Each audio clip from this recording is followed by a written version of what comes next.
Pandemics can occur in regions with political instability, conflict, and extreme poverty, creating a complex emergency. Complex emergencies are when more than one emergency occurs at the same time. Most of the Ebola outbreaks in Africa are coupled with crippling poverty and political trouble. But the most recent outbreak in North Kivu was an exceptionally challenging one. We had the insecurity, we had the upcoming elections, and now we also have a sanitary crisis, which is the Ebola outbreak on top of it. So all these things together in one zone at the same time, I think it's quite a challenge. I can't even remember that this has happened ever before, but we're trying to deal with it. We're trying to manage it. Obviously, we took all necessary preventive measures that are possible. Checkpoints at the entrances of our camps and bases, washing basins, we take temperatures, we also brief all our personnel about the symptoms. It was trust and community engagement that allowed healthcare workers to sensitize people towards Ebola and bring them to the vaccination centers.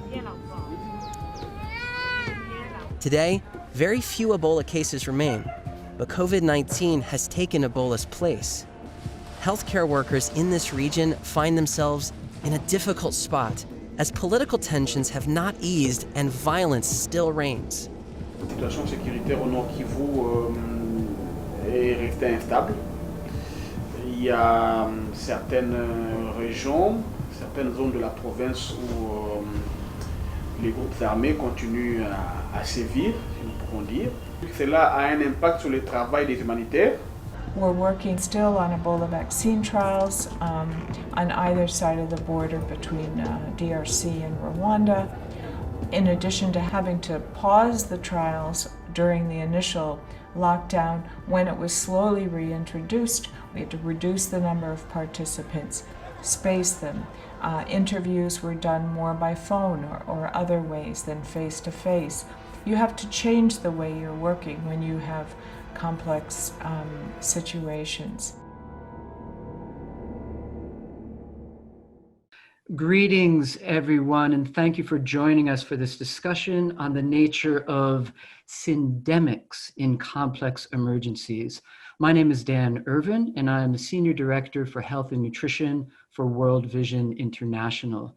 I have also served as the chair of the steering committee for the EBODAC program, and you're going to hear references to EBODAC in the course of our panel session today. EBODAC is the Ebola Vaccine Deployment, Acceptance, and Compliance Program. I will be your moderator for this most timely discussion about syndemics. For the uninitiated, syndemic theory was originally conceptualized by Dr. Merrill Singer in the mid-1990s as he looked at the complex interaction of medical and social issues at play in the HIV pandemic. In one presentation on his theory, Dr. Singer quoted the naturalist John Muir to eloquently describe his idea, and it goes like this. When one tugs at a single thing in nature, he finds it attached to the rest of the world. A syndemic, most simply put, is a synergy of epidemics. These are epidemics that co-occur in place and time and interact to produce complex conditions and consequences. In addition, they share common underlying social drivers. The Lancet 2017 series on syndemics also refers to these effects as a biosocial complex and proposed that a syndemics framework should examine the health consequences of identifiable disease interactions and the social, environmental, or economic factors that promote such interaction and worsen disease outcomes. For example, think about the comorbidity and mortality between HIV and tuberculosis, and the social factors such as housing, immigration, substance abuse, and violence that affect them. Today, we will be talking more about Ebola and coronavirus epidemics, and we have a really wonderful panel assembled here to share their personal experiences in working on syndemic address. So let me introduce our panel. I'll start with Beatriz Tomé. Beatriz is a physician with a master's in public health from the University of Washington, Seattle, with focus on global health. She holds a PhD in infectious diseases and has conducted research on HIV and children. Beatriz has experience with vaccine development and clinical trials in Brazil and is currently based at the Preventive Medicine Department of the Federal University of Sao Paulo. She is co-chair of the WHO Ethics and COVID-19 Working Group. Beatriz, a very warm welcome to you. Next, we have Clarissa Simas. Clarissa is a research fellow for the Vaccine Confidence Project at the London School of Hygiene and Tropical Medicine and has a background in medical anthropology and psychology. She specializes in qualitative methodology and is interested in behaviors and social interactions in outbreak settings. Currently, she acts as the Vaccine Confidence Project Team Research Lead for South and Central America. She is also currently Scientific Coordinator for EBODAC in West Africa, with a focus on community engagement and rumor management. Also, the Research Lead for Fieldwork and Analysis in Brazil, Mexico, and Panama for a global study on attitudes towards maternal immunization, and as part of the NIHR-funded Anthropology of Vaccine Deployment Project as lead for a Brazil case study. Clarissa is currently contributing to a Lancet commission on the emotional determinants of health, which is exploring how emotions can affect healthcare delivery, policy, and ultimately health outcomes. Clarissa, thank you also very much for joining us today. And thirdly, we have Valérie Auriol-Mathieu. Valérie is Global Medical Affairs Leader, Vaccines at the Janssen Pharmaceutica. In her role, she is the Medical Affairs Lead for the licensed Janssen vaccines and the vaccine portfolio in research and development, and is responsible for optimizing development and use of our vaccines through qualitative and compliant engagement with the medical community. Valérie is a medical doctor and holds a master's in strategic management and vaccinology degrees. After a few years of clinical practice, she worked for contract research organizations focusing on late clinical development and post-marketing studies. In 2006, Valérie joined the vaccine industry within medical affairs, where she worked in the field of enteric diseases, influenza, and travel vaccines. She later moved to scientific affairs, and finally she evolved to policy responsibilities. Valérie is a founding member of vaccinestoday.eu with expertise in knowledge sharing from high-level vaccinology education to social media conversation with the lay public. Valérie, it's a great, great pleasure to see you again and have your contributions on our panel today. Thank you all to the panelists for joining us. We have also with us today Mateusz K. Sahani, and Mateusz is a research fellow in the Vaccine Confidence Project and clinical trial medical and safety officer in the DRC Ebola vaccine trial. He is a medical doctor holding a degree from the University of Goma and holds in addition a master's degree in global health from the University of Maastricht, Netherlands. Mateusz has been previously involved in clinical trial projects as program coordinator and lead of numerous disease and community engagement programs in the DRC, Uzbekistan, and Uganda. He has worked on the safety reporting of the Janssen vaccine trial in DRC and the community engagement activities in the clinical trials in in Rwanda, focusing on how adaptation of awareness materials and good practices sharing from DRC trial impacts vaccine acceptance in Rwanda, a setting closer to the Ebola epidemic region in the DRC. Welcome, Mateusz. We're very grateful that you are able to join us today from the DRC. So let's go on to the questions. I'm going to ask you all to first respond to a general question about syndemics, and then I will follow with specific questions for each of you. As we wrap up, I'd like to ask each of you also to share your top recommendation for addressing syndemics if we have time at the end of our conversation today. So let's go on to the first question for all of you. And it's simply, what is your perspective on the relevance of a syndemic theory-based approach toward pandemic preparedness and response? We'll start with Beatriz. Beatriz, over to you. Thanks, Dan. Thanks first for the very warm welcomes, and thanks for so graciously putting us into this context. So I think, and actually thanks to everyone for this opportunity to reflect together in such, as you said, such a timely issue. I think looking at this pandemic through the lenses of syndemic, in fact, really gives us an opportunity as a scientific, as a community in general. I think it's a really invitation for us not to look at this pandemic merely as a biomedical problem, because it would be easy to say, oh, this is a viral disease and infectious diseases outbreak. Let's look at breaking the chains of transmission. We need a vaccine, we need treatment, but it's not only that. So I think months down the line, it's really shedding light into so many issues that it's important to look at. And reflecting about that, maybe I can illustrate with some of our thoughts from Brazil. So Brazil is a country in which infectious diseases are still play a major role in disease burden, right? We have tuberculosis, it's still an issue. We have people that we don't seem to find that have active TB.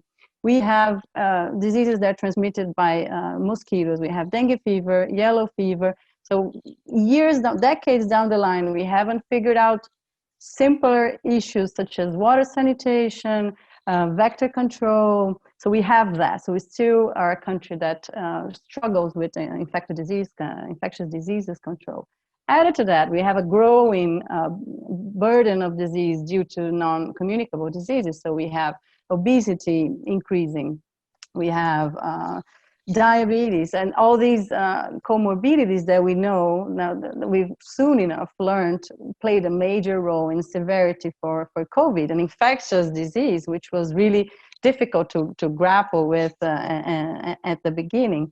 And what is the underlying about this is it's a country that struggles with really deep health inequalities. I think this is the line that sews it all together, right? So we know that we do have, and again, early enough, we were seeing that the curves, that the incidence and mortality was greater in the community that were more vulnerable, that people were more exposed. So it's literally relates to the more communities in which work is more informal. People were never able to really isolate properly at home when the marching orders were stay home. There were so many people who just couldn't. So it was really easy to see that in these communities, it was much harder to protect these people, and also mortality was much greater amongst them. And we've seen that in other cities as well. So to us, again, I think it was, again, an invitation for us to look at these underlying issues that have been with us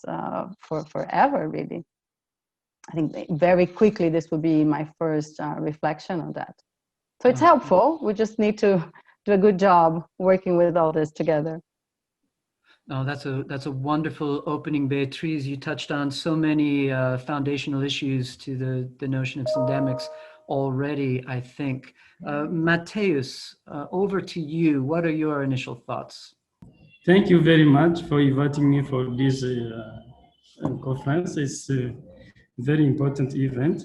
So I think syndemic is usually be an embarrassing situation. Usually when people are not prepared for getting a new health issue when dealing with another one. So I think usually in our community, people are not well prepared. When there is an emergency coming, they start dealing with that one. And when a new one comes, people are not usually prepared for that. So in the context of an outbreak organization and government, they put more effort on the ongoing outbreak and they don't think about anything else. So the syndemic at that time is usually out of mind, and the effort is just on the current situation that is going on. So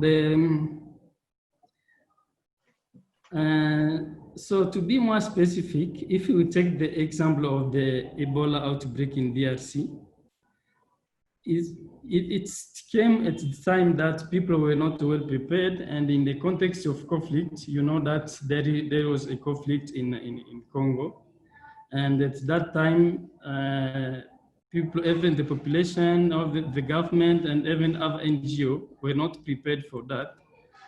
And it took more time for people to put in place a system, a mechanism of response. And at that time, it was really a very big issue because the people were not well prepared. And not only that, the population also, we need to convince the population for them to adhere to the program that is being put in place. So there was a lot of resistance because the people didn't think that it was really a real disease. And they thought that it's just a conspiracy for the government because they want to get more money and also to find a reason for them not to organize the election in that region. So that was really a very big issue. But in the global health perspective, I think this should be a lesson. And it's important that mechanism is put in place well in advance and to make sure that people are ready to deal with syndemic when this occurs. And usually while dealing with an outbreak, the team should be well prepared to any situation that may occur during the ongoing outbreak, and to make sure that it does not undermine the process that is being in place. And I think what is the most important thing is to try to engage the community, because not only the implementation of activities is enough, but also the way we engage with the community to make sure that the population accept the mechanism that we are putting in place. That's very important. Very good. Thank you. Thank you so much, Mateus. Such a difficult context in the DRC with the conflict, in particular in the East.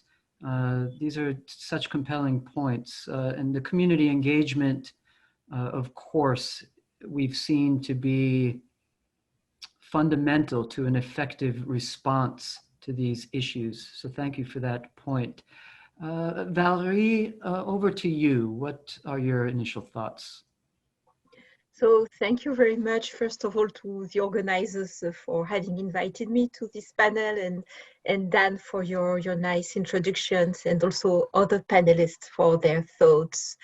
What I would like to highlight is really showing that syndemics is not only a theory, but if you look at the numbers, it's really huge things.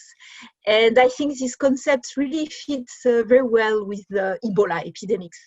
If we look first at the Ebola epidemics in West Africa, with 28,000 cases, 11,000 deaths between 2014 and 2016. We have to remember that among these deaths, we also had 500 deaths in healthcare workers. And on the top of that, the survivors suffered from stigmatization and sequelae. And this population in West Africa already suffered from a relatively weak health infrastructure and suboptimal care for common diseases such as malaria, HIV, tuberculosis. But during the crisis, it became even worse. For example, the access to healthcare services was divided by two. because there were both a fear for Ebola and also a lack of healthcare workers. So as an example, there has been 11,000 more malaria deaths than usual during this West Africa epidemic of Ebola. And if we look at the pregnant women, there has been some estimate to say that there has been 4,000 mothers and 6,000 infants who have died, not directly to the Ebola virus disease, but to the lack of medical attendance. So it's really a snowball effect.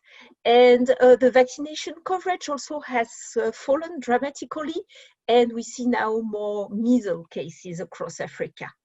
And for West Africa, if we also look at the non-health aspects, there has been also large social impact with food insecurity, school closures, less education for the children losing at least one parent. And some people have estimated the economic impact ranging from a loss of domestic gross product between $2.8 to $32.6 billion. So that's really also huge economic impact. In North Kivu and Ituri, where we had the epidemic in Democratic Republic of Congo between 2018 and June 2020, it's a little bit similar. There has been 3,500 cases and 2,000 deaths from Ebola. But in parallel with that, we have seen the community mistrust, the unrest, the violence, and there has been 200 attacks against the health response with 7 deaths.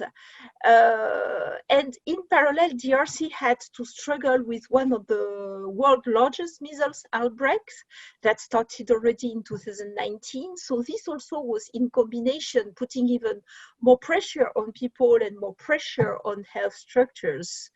And there has been even more death from measles than death from Ebola due to the conjunction of all these factors.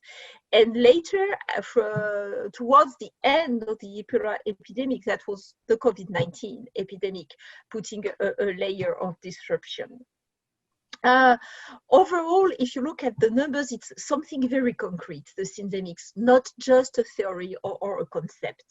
And I think that if we keep in mind always this syndemic concept, we could certainly optimize the preparedness and optimize the response and avoid interventions that are sometimes too narrow, that are sometimes mainly focusing on one health issue at a time, exactly as Mateusz described. And sometimes also this very one disease-centric approach to contain an outbreak, ignoring the rest of issues that the population is facing, could also be really one of the reasons for the distrust of communities. So I really think it's a very, very useful concept. Thank you. Thank you so much, Valerie. Certainly not just a theory, but a reality that we're all living in different ways. Thank you very much for underlying or underscoring the snowballing effect of having preconditions, weaknesses in the health system that make it more difficult for the health system to respond. But then again, getting these secondary effects, such as those that you pointed out, resulting from the Ebola outbreak in West Africa, which just add to the complexity over time in this cyclical manner. I think it's such an important point, the secondary effects also. Clarissa, over to you. What do you think in addition to this? Thank you, Dan. Yeah, I'd like to start by agreeing with Beatriz that this is such a good opportunity for us to reflect on the larger issue, not only look at the biomedical aspect of outbreaks. So I wanted to make 3 points which justify why I find this approach so relevant. The first is that I think this understanding of the long-standing structures of health inequity, I think that's very important. And I also think that that approach shows how those structures, they can actually create epidemics. So not only they impact the course of an epidemic, but they can actually cause an outbreak. So this means that the large-scale political, economic, and social forces, they are all interacting to determine how the outbreaks and the pandemics are going to turn out. And in fact, I believe that those structural determinants, they contribute more to health outcomes than the biological agents, such as the viruses, or even personal choices. So I think that's a very important change of paradigm to start thinking about those issues. The second is that I believe the concept of disease interaction that this approach brings is quite important. So this idea that you mentioned earlier, that there are shared underlying social factors that sustain the different epidemics, different syndemics. And also that the idea that the different epidemics will interact with each other, mutually enhancing the harmful health consequences, which in other words means that the vulnerabilities, they add up. So different vulnerabilities will add to increase the burden of disease. And the third point that I want to draw from this framework is that the viruses themselves, they're very democratic. They don't choose who they're gonna infect. And yet we have very different outcomes in different countries and different populations. For example, the COVID-19 pandemic, it is still accelerating in a few countries, while it has been largely contained in others. So the syndemic theory approach, I believe it gives us a framework to think why that is, and to understand the reasons, and also to think of the changes that are necessary actually to modify those scenarios. That was wonderfully succinct and powerful, Clarissa. So clear. Thank you very much. It rang like a bell for me. Let's go on to our next round of questions. Maybe before, just to underscore the point on health inequities, and Valerie was speaking to this as well. That seems to be a very clear factor in the syndemic idea, and one that we need to look at closely.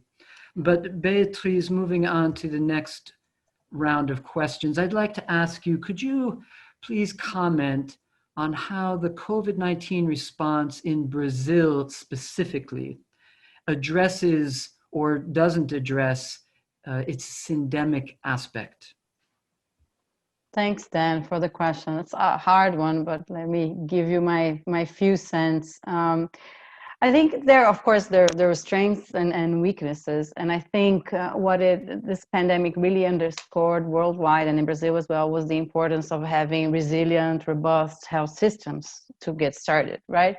So I guess everyone already touched on this issue. So Brazil has a very strong national health system that's free for all, that should cover everyone. Of course, it has some issues. It's not been well funded in the last couple of years.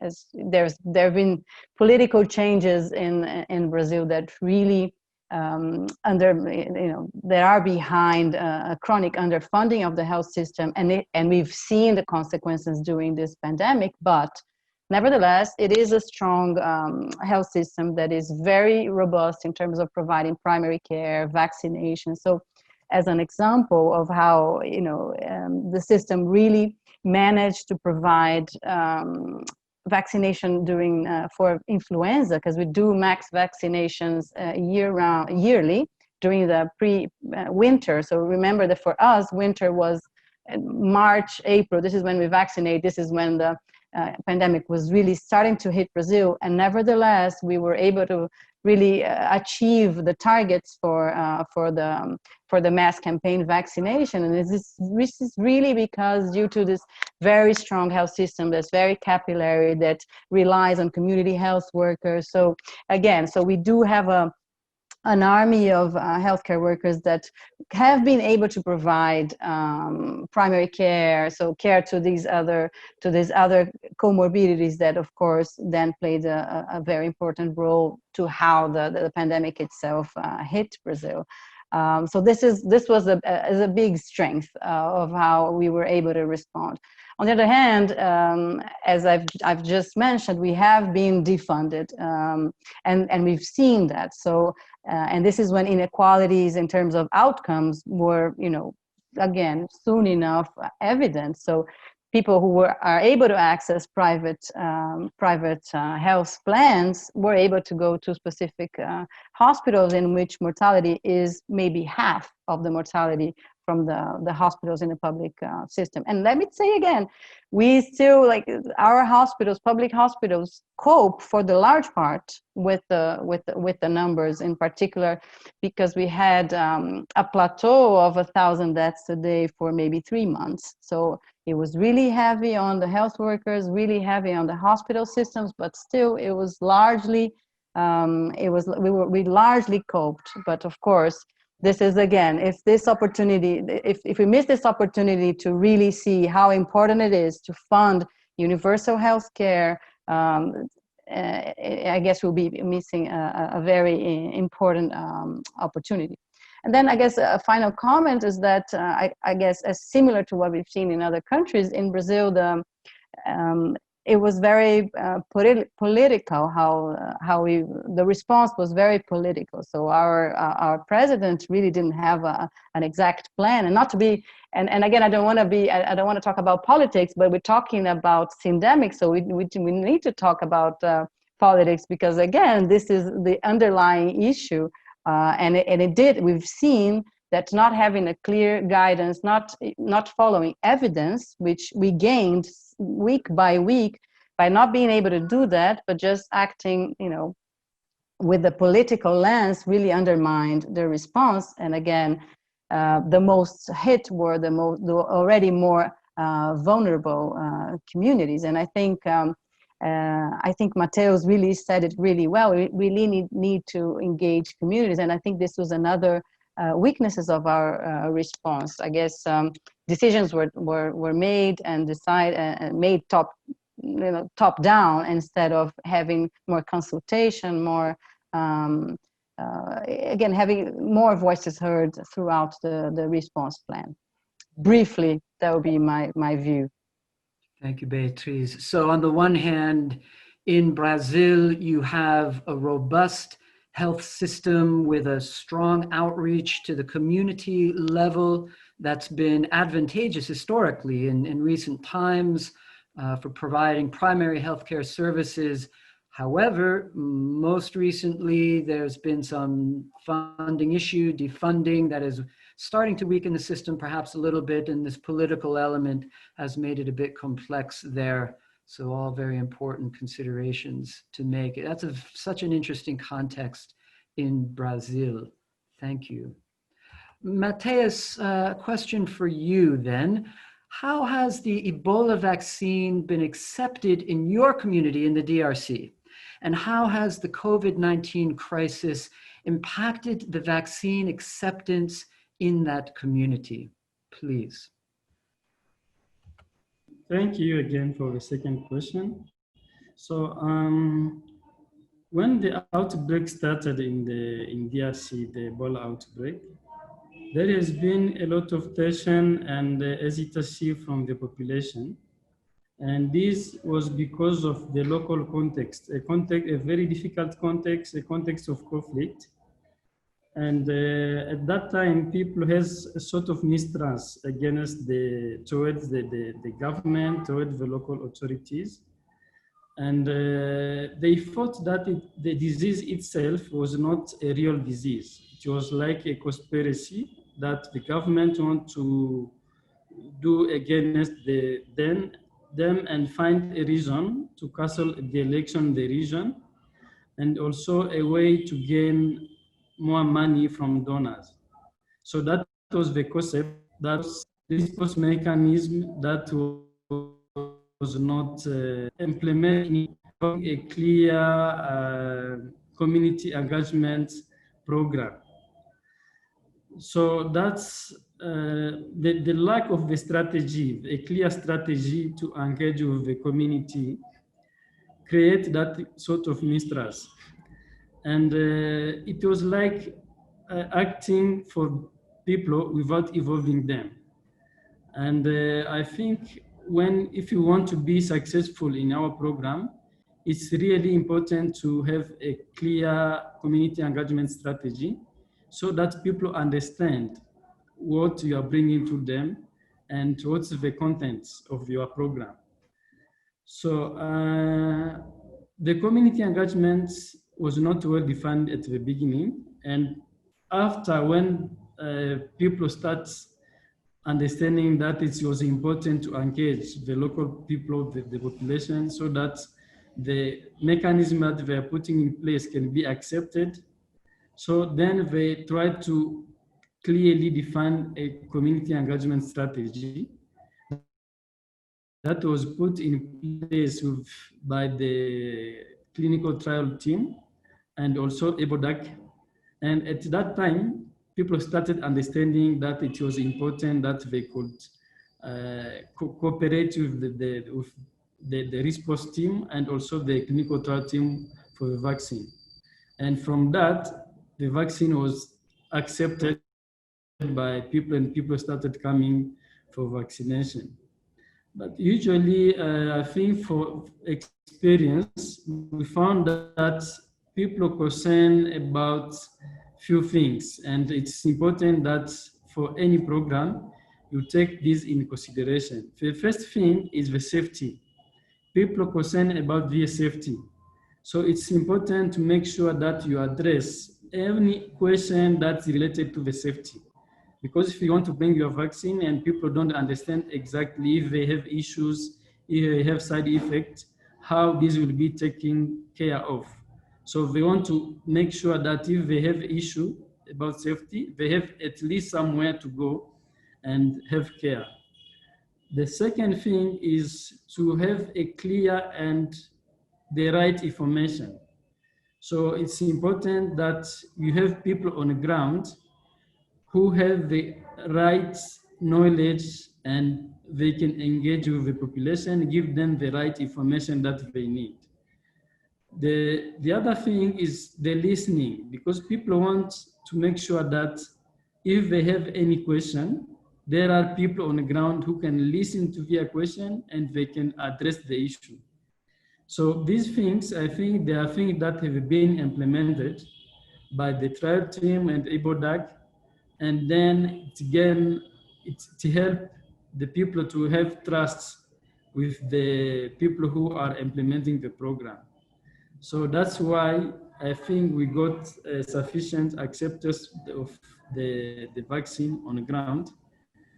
However, while the process was going on very well, there was a new health emergency which came and was declared in DRC, which is the COVID-19. And this has had a serious impact and consequences on the response mechanism for Ebola.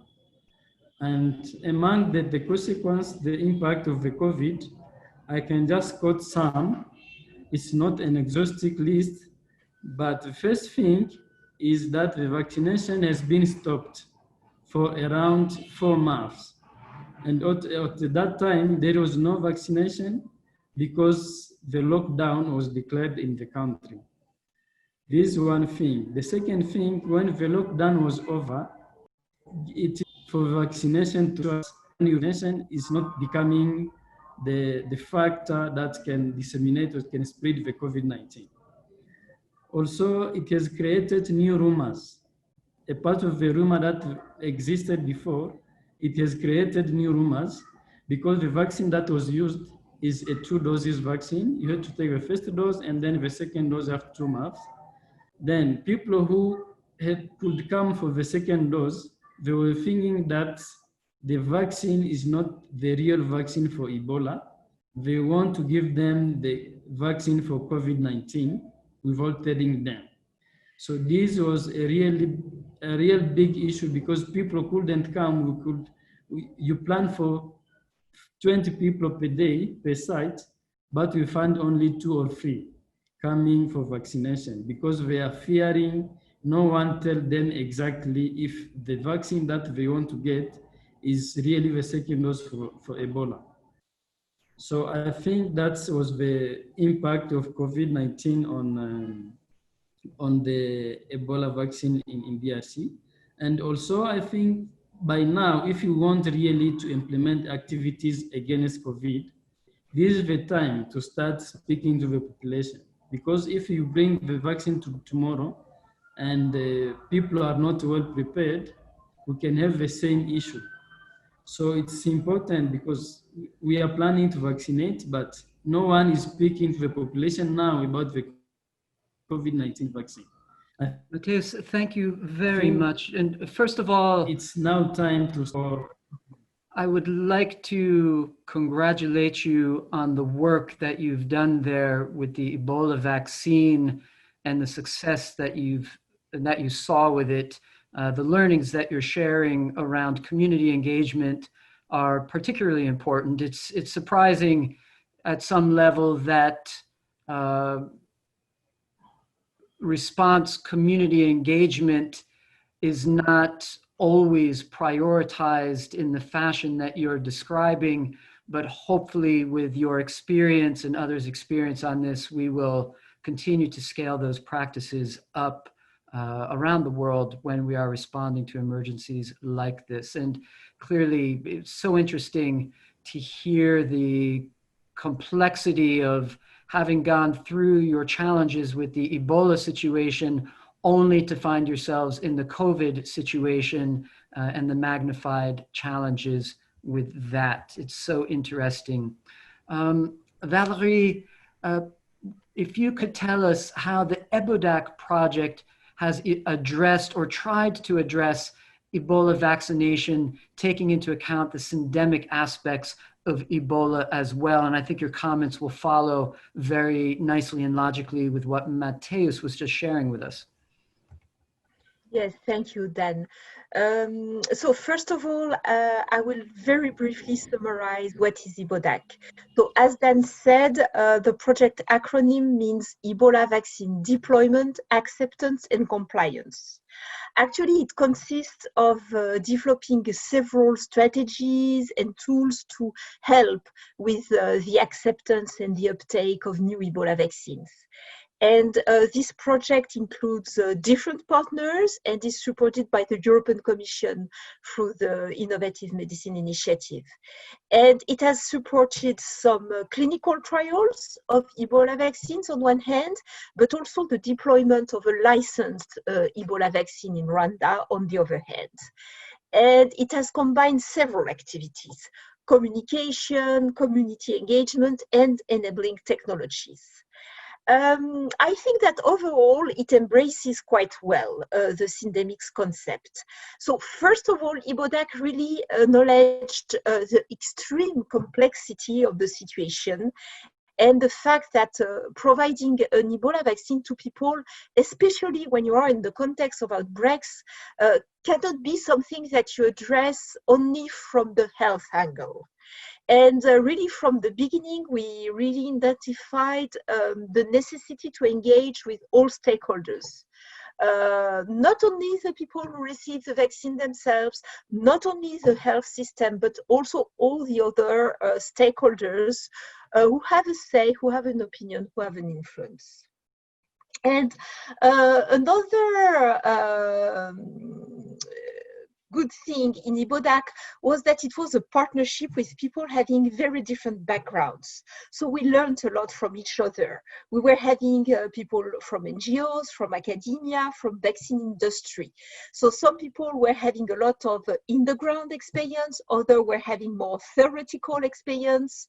Some were anthropologists, social scientists, communication specialists, but we were also having technology specialists, public health, or vaccine scientists. And I think this has helped us to embrace EBODAC with a broader perspective.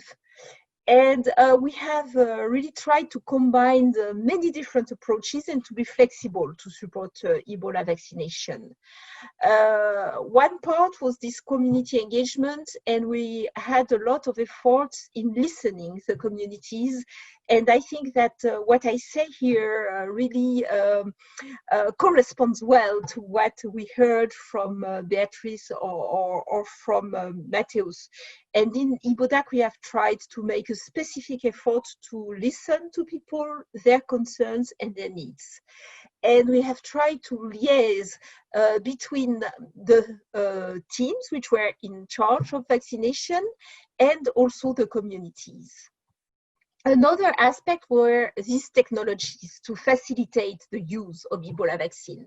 So we were having iris scan technology to identify people, and we were having also mobile phone messaging to provide people with different information and also to remind them to come back for the next vaccination. And I'm really convinced that implementing these technologies would have been extremely difficult without having first made the effort of establishing relationships with the communities and trust. And we also tried to optimize other areas where we can support the communities where Ebola vaccine studies had happened or where deployment had happened. And here I would like to take the example of Sierra Leone.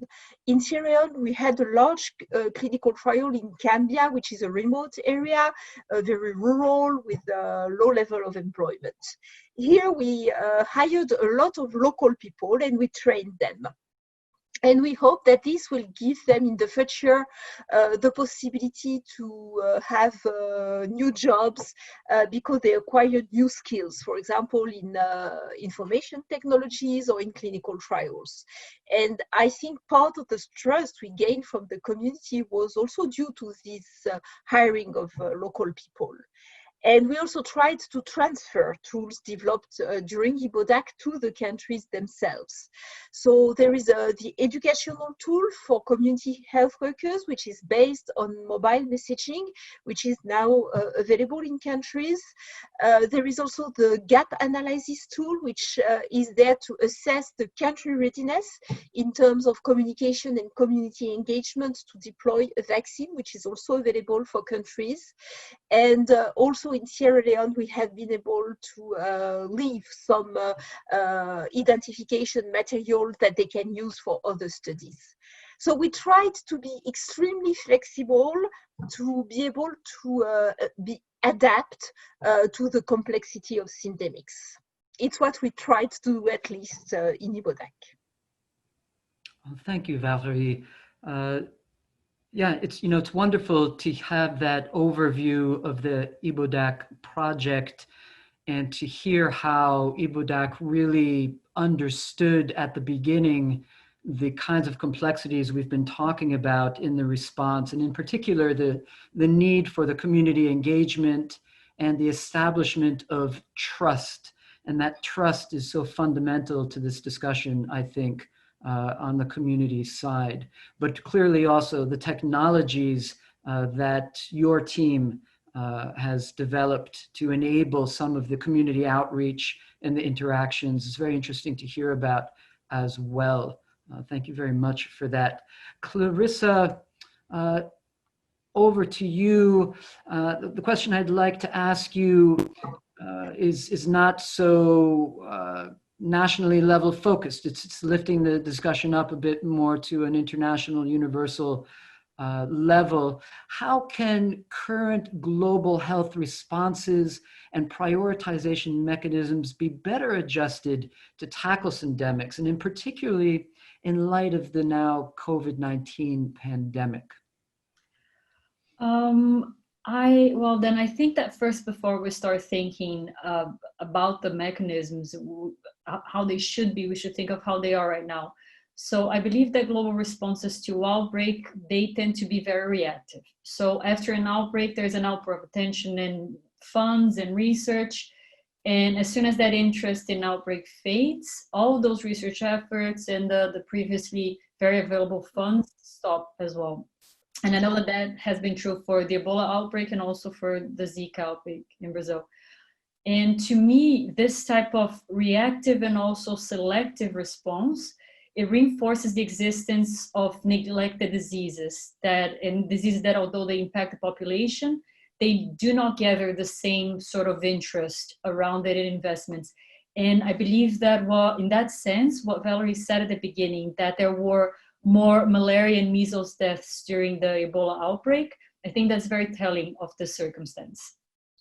And I also think that this current selective response, selective and reactive, it is an issue for trust building in the populations. So during a research that I participated in Brazil during the Zika outbreak of 2015, in the in-depth interviews that we conducted, the sort of mistrust, it was present in the different discourses of participants. So to them, it was shocking to see the lack of international interest in other very serious and widespread epidemics in Brazil, such as dengue and chikungunya. So for example, dengue has been circulating in Brazil for over almost 5 decades now, and it never had the same sort of international attention as Zika had. So this dynamic led to mistrust that actually the global health efforts were not aimed to improve the health conditions of the population, that as if there was a hidden agenda behind it. So I think that this way, now coming back to your question, I think that this mechanism of response that is more reactive and also selective, I think it is problematic, and I think we can do better. I believe there should be more steady and ongoing investments in the local systems so that they can build resilience to tackle the outbreak. So coming back to the Syndemics approach, it brings our attention to the importance of looking at the systems themselves, the social systems, the political systems, the health systems. So to me, the preparedness efforts, rather than having the narrow approach, like Valerie and Matteo said, I believe they need to have this more of holistic view as well. I believe that to be truly prepared, we need to think how we can invest in those systems and change this logic. And I even dare to say that perhaps if we had done that in the past, we wouldn't be in the situation that we are right now with COVID-19. Clarissa, you are so succinct. It's wonderful. You really convey your point so nicely. Selectivity in our response, it's so interesting. The need to be holistic and forward-looking so as to mitigate the effects of future pandemics. So important, I think. Well, this brings us close to the end of our discussion, but before we wrap up, I'd like to go back to each of you to just ask you very quickly, in under a minute, what you would highlight as your key message or your top recommendation in regards syndemics in complex emergencies. And Beatriz, I'll start with you. What's your key point of wisdom? Thanks, Dan. And I think so much has been said. I feel really inspired by all these panelists. But I think I would say we really have to be brave and face the inequalities that we live in, like for real, and not have a hidden agenda behind our research, like Clarissa so rightfully pointed out.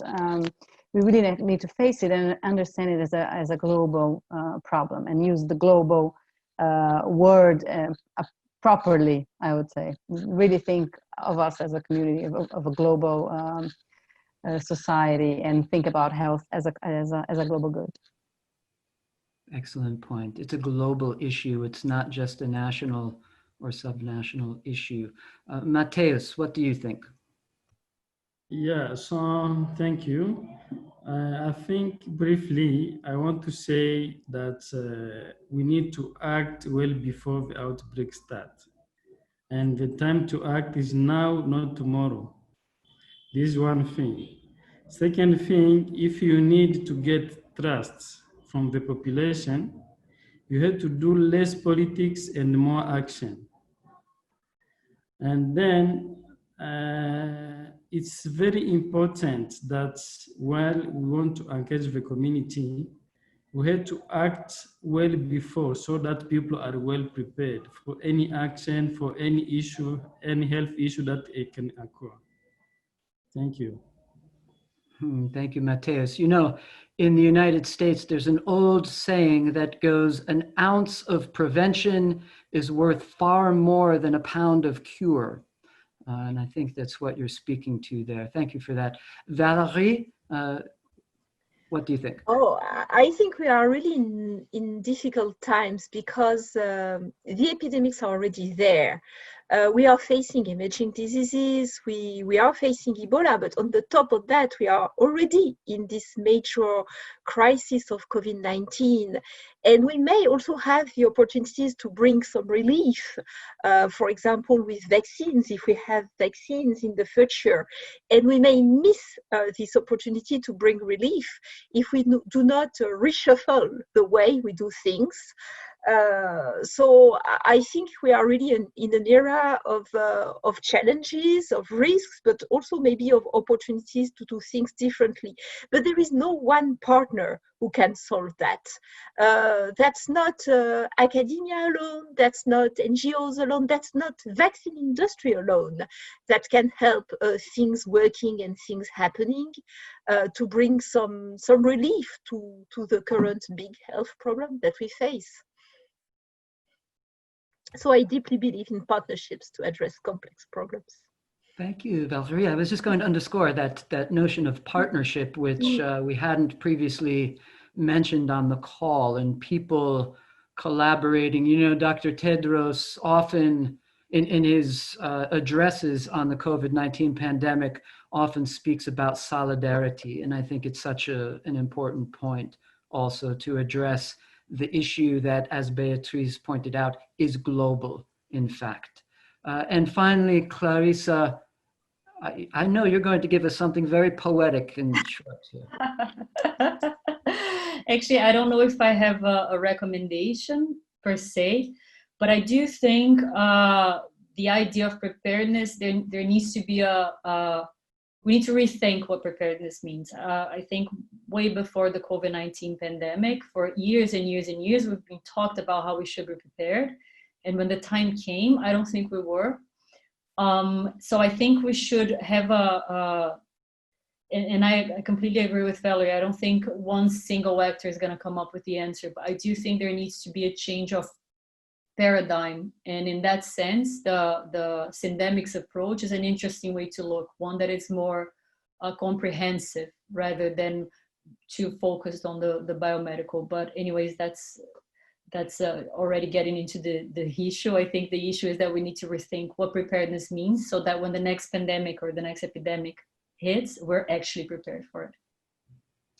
You've used a very nice word there, poetic as I expected.